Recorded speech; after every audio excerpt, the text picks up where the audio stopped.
welcome to a very special edition of Feel Good Friday. Today I have Kevin with me. Kevin is a Paralympic medalist and world-class athlete. He's an author, he's a motivational speaker, but the road there has not been easy. So today he's going to tell us about his journey and how he has built resilience, and you can as well. So thank you so much for being with us.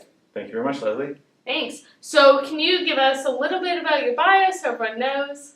Sure thing. So most people ask first when they see me is, why are you a Paralympic athlete? Because you're walking. 10 years ago, I had a spinal cord injury riding my dirt bike. Freestyle motocross was my passion. I had started a company, performed my first show on Canada Day, and then 2 weeks later crashed and broke my back. And I was an incomplete paraplegic, and I was told that I was never going to walk again. Fortunately, I didn't sever my spinal cord. I fractured, dislocated my vertebrae. Long story short, a little bit of luck and a lot of hard work, I was able to get back on my feet and walking again. And so how did you find that drive to keep fighting and moving forward after your accident? Well, what I share with people today is about being the hero of your own movie, and I didn't really even myself know what that meant, or didn't have a phrase for it at the time, but I knew I wanted to be the comeback story. There was several motivating factors. Like, as a rider, it's just in our culture that when we fall down, we get back up. Mm-hmm. Like when you swing your leg over a motorcycle, I assume that you would accept the responsibility knowing that you can get hurt. And in extreme sports, we all love that comeback story. It's like if someone breaks a bone and they come back and then win a gold medal, that's exciting, that's motivating to us. So when I crashed, I already knew in my mind that I wanted to be that story. I wanted to be the hero of my own movie, essentially. Yeah, so you weren't going to give up. You were going to keep fighting and be that motivational story that people could look up to. That's great. Yeah. And so I'm sure you have a lot of lessons you've learned from all of this. What are some of the key reflections that you've come across since your accident? Well, to give our audience here some perspective, because a lot of my motivation comes from the other side of the story, is that my dad was also paralyzed 4 years before I was paralyzed.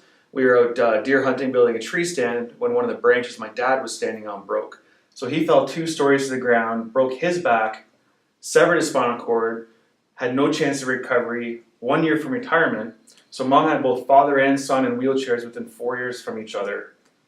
Then during my 1 year recovery, again, long story short, my mom ended up leaving my dad. He suffered from serious depression, and the other problem, the real problem, was a gambling addiction.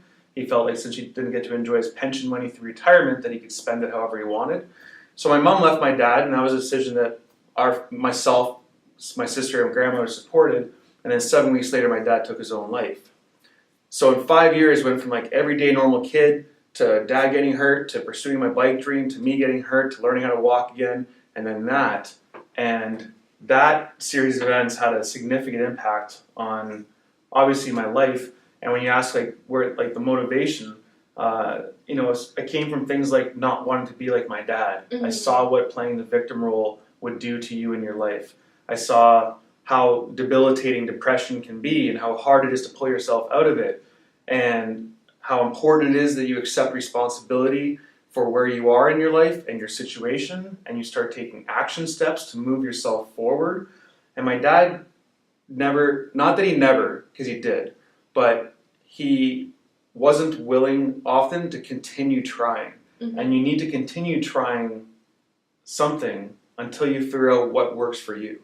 Yeah, it's definitely different for everyone. And so that's where your relationship to mental health comes from, and that's where it's very near and dear to your heart. Is totally. Through your father. Yeah, and because I wanted to do what he did. Mm-hmm. I wanted to do what he did the year after he took his life. I was good for a year. I don't know if I've got PTSD. I've never been diagnosed with that. But when it happened, I felt like I was just very numb to it all. And so I just continue on, whatever, shit happens in life. It is what it is. And a year later, I felt like doing what he did. And then I was good for 5-7 years or whatever. And then after the Olympics, I went through the post-Olympic depression, felt like that again. So I know firsthand what it's like to feel like you're at rock bottom and you got no way out. Yeah, that's absolutely, and it's very common after the Olympics. We have an article on our blog about mental health in the Olympics, because you train your whole life for most of these athletes for this one moment, and then it's over, and it's hard to deal with that disconnect. Mm-hmm. Well, what I share with people on the subject of the Olympic part, and this goes with anyone in life. You don't need to go to the Olympics to encounter the same challenge or to find the same results following. But the biggest thing, like for sure, was I achieved a pinnacle, and I achieved all kinds of other areas of my life that I was looking to get to, such as owning a home, and I had my toy Harley Davidson and a pickup truck, and I've traveled the world a lot, all these other things. And I found it's just having something to go for. You don't need to have a massive goal. But something that's not easily attainable is really important. So with what I do today now, I run corporate team building programs around sledge hockey. And my big vision and passion is around growing the sport of sledge hockey.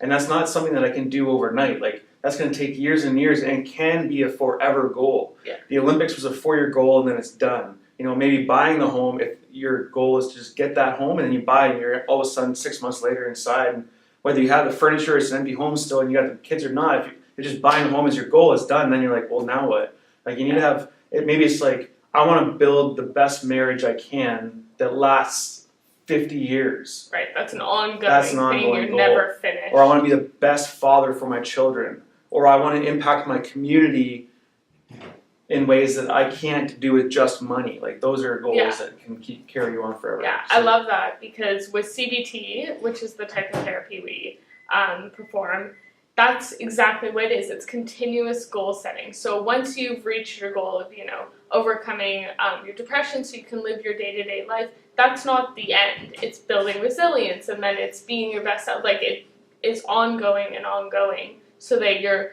finished with CBT, but you're never finished in achieving new goals in your life and developing the skills to do that. So I love that you brought up that point. And so for resilience, obviously, over all this, you've gained so much resilience. What are some of the tips you have for our viewers so they can build some resilience for themselves? I randomly actually just wrote an ebook called The 10 Commandments of Resiliency. Mm-hmm. I just started listing the things that came to the top of my mind that have given me strength over the years.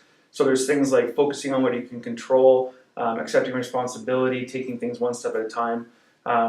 But in short, the number one, first I think about is taking action. To develop the resiliency, you don't want to be stuck in the same place. You need to start taking action steps to move you forward to a new level, let's say. And the more you do that, the more you find the strength you're looking for to do it again and to take on bigger challenges. So taking action. The second thing would be taking things one step at a time. People ask, how did I learn how to walk again? It was 6 weeks with no results, and I wiggled one toe and one toe only. And then it was a full other week until I wiggled my second toe. And then another week until I wiggled like 3 more toes. And whether that's learning how to walk again or making the Olympic team or building a business, it's all one step at a time. Yeah, absolutely. And we always talk about resilience is like building a muscle. You can't expect it to come overnight. You don't work out once and you're like buff and all in shape. You got to keep working at it, and it's the same with your brain and with resilience. And that was actually the third point I was thinking about is patience. Yeah. It's so hard to, when you feel like you're down in the dumps, you want to turn around overnight, but you don't just get depressed in one day. It happens over a period of time. And if you took time and you dug yourself a hole, maybe you need to find, it takes time, sometimes clawing your way back out. It's not like I just stepped out of depression. It's not like I just reached for a rope and someone pulled me up. It's like when you're at the rock bottom part, you have to sometimes just like dig your claws into the dirt, into the vertical wall to get yourself going, but you slowly get there. And so, I say that because if you're feeling that way yourself, I want you to understand, from my experience, the reality of what it really takes. And it's not that because I'm an Olympian, I did it. Yeah. It's because I focused on every single day, doing the hard thing, calling someone when I didn't feel like it. We'll get into other tips and tricks, I'm sure, but it's like every single day taking small baby steps, and eventually over time, that consistent action is how I pulled myself out of those bad spots and back to where I am today. Exactly. Therapy, once you've taken, that's a massive step to take to get help, exactly, reaching out and asking for help. But once you get there, it's not like, okay, I asked for help, I'm done. It takes work, it takes fighting, and it takes a lot of work on your own time aside from being in. It takes a lot of work on your own time. Exactly, yeah. This isn't, I gotta say this stuff too, like whether you're calling Tran cool or anyone else, a family member or a psychiatrist, like, you still have to be the one to do the work. Mm-hmm.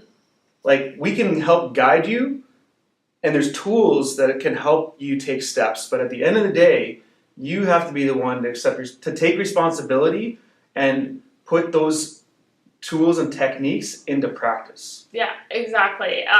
It's all on you. We are your support system. Tranquil, whatever form of help that you need, is a support system, but it has to come from within you, and that's everything you do in life. So I love that point. Yeah. And so you're clearly very busy at this point in your life. What do you do to take care of your own mental health?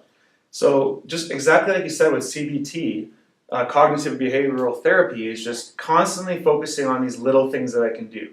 So crucial is meditating. I love the Headspace app. I got into that about a year ago, and I am admittedly not consistent in doing it daily and at the same time every day, but I continually use it every week, and I've become enough self-aware when I'm getting depressed or when I'm getting stressed, I always throw that on right away. Other things that are crucial and exceptionally effective I've found is journaling. Whether you just have a blank book or the 5-minute journal is really useful as well.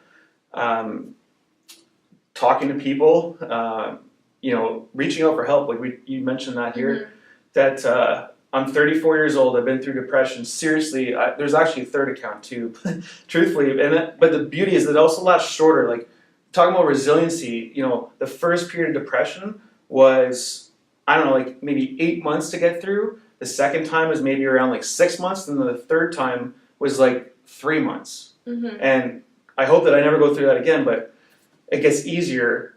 Life gets easier the more you deal with these things. And so, anyways, I'm still asking for help all the time. I'm calling people, and I felt like there's something else in my mind. But, journaling, meditating, reading, and asking for help are crucial tools that anybody has access to. $1 is a dollar store for a journal. Yeah. Meditate. You can get the first 10 sessions for free on Headspace. Yeah. There's no excuse not to do something. Yeah. There's also great tools on YouTube for meditation, and on our blog there's a whole article about how you can effectively journal for your mental health. So that's a great one that we're big into as well. Thank you so much, Kevin, for being here today. And if you want to know more about Kevin's story, check him out at kevinrempel.com. We'll post the link for it under the video, so make sure you look at that. And remember that we all face challenges in life. It's how you face them and how you cope with them that defines your experience. So have a great weekend. Take care of yourself, guys. Enjoy. Bye.